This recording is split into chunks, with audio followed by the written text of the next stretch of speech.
Hello traders, good morning. मैं हूं निखिल कनाल, पुणे महाराष्ट्र से, और आप सभी का मेरे इस यूट्यूब चैनल में स्वागत है, जहां पर हम मार्केट को इलेक्ट्रिक वेव थ्योरी के पर्सपेक्टिव से इंटरप्रेट करने की कोशिश करते हैं और जो हाई प्रोबेबल व्यू है मेरा, वो आपके साथ में डिस्कस करते रहता हूं। तो वीडियो शुरू करने से पहले डिस्क्लेमर पढ़ लेता हूँ एक बार मैं। This channel is purely for educational purpose. Whatever is uploaded here is for knowledge sharing only. Consult your investment adviser before investing. और आज का जो वीडियो है, मैं निफ्टी का मेरा जो व्यू है वो शेयर करना चाहता हूँ आपके साथ में। निफ्टी 50 जो NSE मार्केट का इंडेक्स है, वो मेरा जो व्यू है उस पर वो शेयर कर रहा हूँ मैं आपके साथ आज। तो ये डेली टाइम फ्रेम पे है निफ्टी, और ये एक अप ट्रेंड में दिख रहा है यहाँ पे ऐसे। ये जो ब्लू लाइन मैंने ऐसे ड्रॉ की है, ये एक अप ट्रेंड का एरो है, समझ लीजिए। इसको ट्रेंड लाइन नहीं बोलेंगे, सिर्फ एक एरो है। मैंने बस ओवरऑल दिखाने के लिए कि ऐसे ऊपर गया है और ये ऐसे नीचे आया है, ऐसे करेक्शन हुआ है। तो मेरे हिसाब से क्या हो रहा है यहाँ पर, ये अगर यहाँ पे कोई इम्पल्स ओवर हुआ है, अगर ये यहाँ पे एक मेजर वेव 4 होगा, जो हायर डिग्री का काउंट है उसमें, अगर ऐसे वेव 4 है, वेव 4, और इसको ब्लू कर देता हूँ मैं, ग्रीन, ठीक है। तो अगर ये वेव 4 है तो यहाँ पे ये मुझे लगता है वेव 5 का, मतलब ये जो ग्रीन 5 है उसका सिर्फ ये फर्स्ट हुआ है या फिर उसका थर्ड हुआ है, और यहाँ पे कोई काउंट है समझ लीजिए, जो मुझे काउंट नहीं करने आ रहा है। या फिर ऐसे हो सकता है कि ये सिर्फ फिफ्थ का फर्स्ट है और ये सेकंड हुआ है। तो इसके लिए ये मैं इसका वेट कर रहा था बहुत दिनों से। तो यहाँ पर अभी सबसे पहले ये कंफर्म नहीं हुआ है कि ये इसका अप ट्रेंड स्टार्ट हुआ है, ठीक है। मतलब ये वेव फिफ्थ का ये सेकंड वेव कंप्लीट हुआ है, ये कंफर्म नहीं हुआ है अभी तक। लेकिन ओवरऑल यहाँ पे मैंने ये थंबनेल बना के, मतलब ये जो मेन पॉइंट है यहाँ पे स्टॉप शॉर्टिंग के हिसाब से मैंने ये व्यू शेयर कर रहा हूँ मैं, क्योंकि शॉर्टिंग यहाँ पे नहीं करनी चाहिए। आपको यहाँ पे ये देखने को मिलेगा, ये ऐसी ट्रेंड लाइन मैंने ये चैनल का एक जो फर्स्ट पॉइंट है यहाँ पे मैंने प्लेस किया, और इसको इस लाइन से मैंने ऐसे इसको प्रोजेक्ट किया यहाँ पर, ठीक है। तो एक करेक्टिव चैनल जैसे ड्रॉ करना होता है। तो मार्केट जो है वहाँ पे दो डोजी बना दिया है, यहाँ पे रिवर्सल बना दिया दो, और वहाँ से रिवर्स हुआ है, ठीक है। तो ये सपोर्ट पे सपोर्ट लिया है, और यहाँ पे एक हॉरिजॉन्टल सपोर्ट है जो प्राइस एक्शन के हिसाब से सीधा यहाँ पे आपको क्लियर दिखेगा। यहाँ पे ये सपोर्ट दिख रहा है, ठीक है। यहाँ पे ब्रेकआउट होके यहाँ पर भी दो तीन बार ये सपोर्ट लिया है, 2-3 टाइम्स, और फिर यहाँ पे ये करेक्शन हुआ और यहीं से रिवर्स हुआ, यहीं से बाउंस हुआ है। अभी तक मतलब कंफर्म नहीं हुआ है, लेकिन ये सपोर्ट पे, यहाँ पे शॉर्ट करना नहीं चाहिए अभी आपको, ठीक है। आपको वेट करना पड़ेगा। जैसे मैंने ये ड्रॉ किया है कि यहाँ से ऐसे होना चाहिए, ये ऊपर जाना चाहिए, ये फर्स्ट हायर हाई इसका जो लोअर हाई इसका जो ब्रेक होना चाहिए, हायर हाई बनाना पड़ेगा। और यहाँ पे जो ये जो सपोर्ट पॉइंट है, यहाँ पे गैप्स वगैरह है, इस हिसाब से मैंने ये जो ब्लू रेक्टेंगल जो ड्रॉ किया है, जो ब्लू रीजन, तो यहाँ पे ये आना चाहिए। और ये जो मिड लाइन है ट्रेंड लाइन, ये करेक्टिव चैनल की, उसके ऊपर भी ब्रेकआउट होना चाहिए, और यहाँ पे स्ट्रगल करने लगे। मतलब यहाँ पे उसका जो वेव 2 है, जो इस इम्पल्स का स्टार्ट हो रहा है, जो फिफ्थ का सेकंड कंप्लीट हुआ है मेरे हिसाब से। अगर नहीं भी हुआ है तो ये ऐसे करेगा, यहाँ पे ऐसे करके यहाँ पे एक और करेक्शन बना सकता है, ये एक्स वेव या बी वेव बना सकता है। तो अपसाइड की रैली आएगी, लेकिन यहाँ पे अभी शॉर्ट नहीं करना है। दूसरी बात, यहाँ पे तुरंत लॉन्ग भी नहीं करना है। यहाँ पे ये ऐसे ये ऊपर जाए, और ये सारे जो रेजिस्टेंस है अभी फ़िलहाल इसके, जो अभी रेजिस्टेंस के नीचे ही है, ये सपोर्ट के ऊपर और रेजिस्टेंस के नीचे, तो ये नो ट्रेड जोन है ओवरऑल।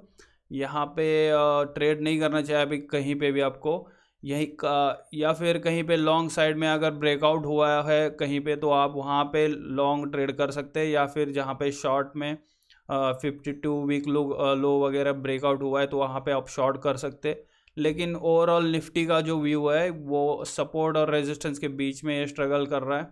लेकिन ये स्ट्रांगली करेक्टिव जो मेरा काउंट है, ये ABC अगर पैटर्न कंप्लीट हुआ है यहाँ पे, तो यहाँ पे शॉर्ट नहीं करना चाहिए आपको वेट करना चाहिए।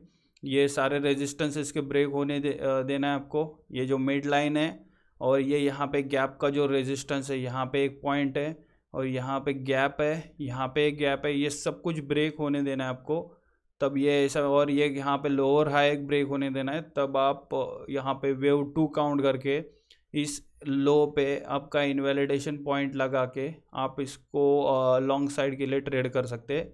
लेकिन शॉर्ट साइड के लिए तो आपको बिल्कुल ट्रेड नहीं करना चाहिए, मेरा व्यू है। क्योंकि ये ऐसा अगर नीचे जा रहा है और फिर यहाँ पे ऐसे अगर या फिर आपको ऐसे करने देना है इसको, ये ऐसे ब्रेक हो जाए, यहाँ इसका जो प्रीवियस लो है या लेटेस्ट लो, ये ब्रेक होके अगर ये ऐसे रेजिस्टेंस लिया तो आप वहाँ पे शॉर्ट मार सकते हैं। और अगर ये यहीं से नीचे आके अगर यहाँ पे ऐसे बाउंस हुआ तो आप यहीं पे ऐसे ला के आप शॉर्ट ट्रेड कर सकते हैं।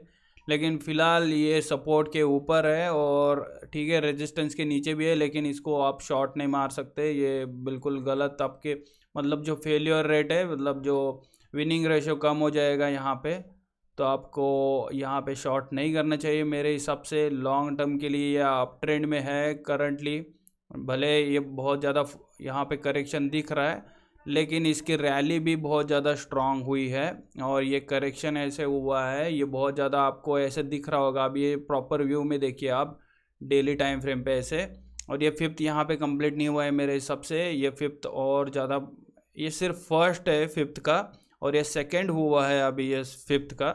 हो सकता है ये ऐसे हो सकता है यहाँ पे, ये फिफ्थ का ये सिर्फ जो फिफ्थ के सेकंड का ये ए वेव हो, यहाँ पे ऐसे बी वेव और ऐसे सी वेव आ सकता है, WXY आ सकता है, ABC फ्लैट आ सकता है।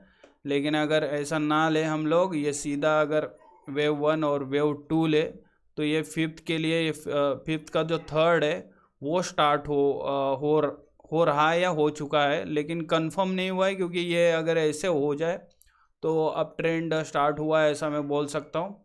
और करेक्शन एक्सटेंड हुआ तो वो अलग बात है, लेकिन ये मिनिमम हुआ है कि ये यहाँ तक न्यू जो ब्रेकआउट ट्रेडर्स हैं उनको शॉर्ट करने के लिए तो एटलीस्ट यहाँ पे जाना चाहिए मेरे हिसाब से। ठीक है, आप एक्सपेंडेड फ्लैट और रनिंग फ्लैट या फिर WXY शैलो करेक्शन जो होता है वो उसके बारे में आप समझेंगे तो आपको ये समझ आएगा कि मैं ये मिनिमम व्यू क्यों बोल रहा हूँ, मिनिमम जो मूवमेंट है उसका, इसके बारे में क्यों ऐसे बोल रहा हूँ। ये मिनिमम टारगेट होता है, यहाँ पे न्यू हाई तक जाना चाहिए इसको और ट्रैप करना चाहिए। अगर नहीं है उसको ट्रैप नहीं करना है, इसकी जो अप ट्रेंड की रैली स्टार्ट करनी है तो ये सीधा ऐसे ऊपर जा सकता है।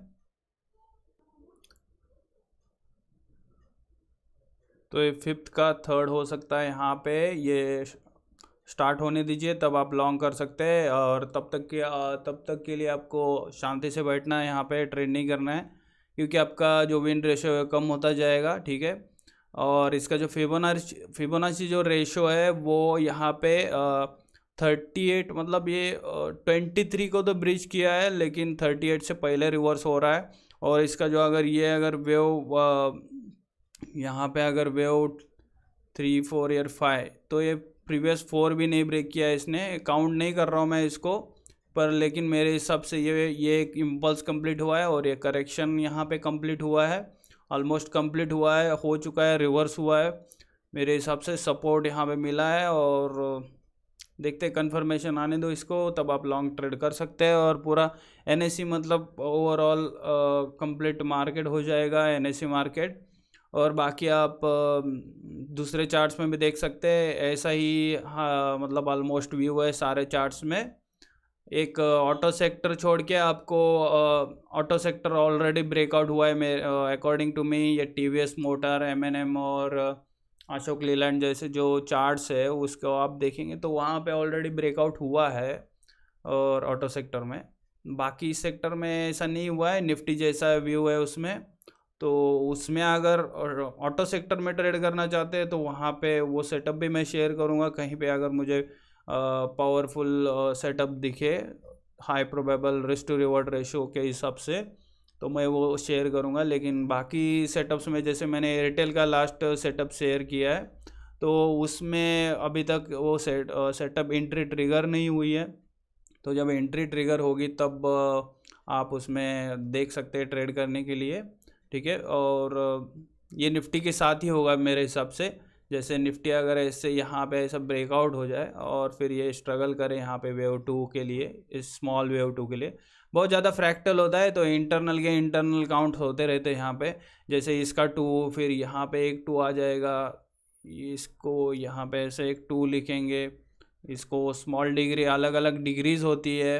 आर.एन. एलियट ने बहुत सारे डिग्रीज नॉमेनक्लेचर बताया है, तो वो सब समझना इम्पोर्टेंट है। ये ओवरऑल आपको मैं एक मतलब एज्यूम कर रहा हूँ कि आप एडवांस्ड इलियोटिशियंस है तो उनके लिए ये वीडियोस है जो अभी ये जो व्यू है।